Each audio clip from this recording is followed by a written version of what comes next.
4 বছর পর পর হওয়া ফুটবল বিশ্বকাপকে ধরা হয় greatest show on the earth হিসেবে। আর এর ফাইনাল নিয়ে মানুষের আগ্রহ থাকে আলাদা করেই।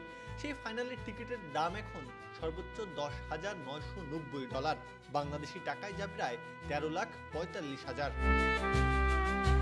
জুন জুলাই মার্কিন যুক্তরাষ্ট্র, কানাডা আর মেক্সিকো মিলিয়ে হতে যাচ্ছে এবারের বিশ্বকাপ। পূর্বের আসরগুলোতে যেখানে দল থাকতো 32টি, সেখানে এবার তা বৃদ্ধি পেয়ে দাঁড়িয়েছে 47টিতে। একই সাথে আকর্ষণও তাই বেড়েছে আগের চেয়ে অনেকখানি।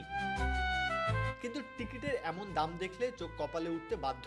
আয়োজক দেশগুলোর পক্ষ থেকে জানানো হয়েছিল ফাইনাল দেখতে হলে সর্বোচ্চ খরচ করা লাগবে $1,550, কিন্তু এখন দেখা যাচ্ছে যে দাম বেড়ে গেছে 7 গুণ বেশি।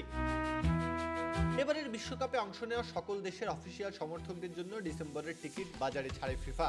তখন সর্বোচ্চ দাম ছিল প্রায় $10.5 লাখ কিছু বেশি, কিন্তু সাধারণ দর্শকদের জন্য টিকিট আসতেই বোঝা গেল পকেট থেকে খসাতে হবে আরও বেশি। নিঃসন্দেহে ফুটবলই বিশ্বের সবচেয়ে জনপ্রিয় খেলা। প্রতিটি বিশ্বকাপই দেখেন নানা দেশের নানা প্রান্তের লক্ষ কোটি মানুষ। মাঠে বসে দেখার আগ্রহ তাদের মধ্যে থাকে অফুরন্ত, কিন্তু এবার সেই জায়গাতেই কপালে ভাঁজ পড়ল ফুটবল প্রেমীদের। মাঠে বসে খেলা দেখার জন্য এত বেশি অর্থ জোগানো সোজা কথা নয়, তাই তো ফিফার এমন মূল্য বৃদ্ধির সিদ্ধান্তকে দর্শকদের কাছে মনে হচ্ছে বিশ্বাসঘাতকতার সমান।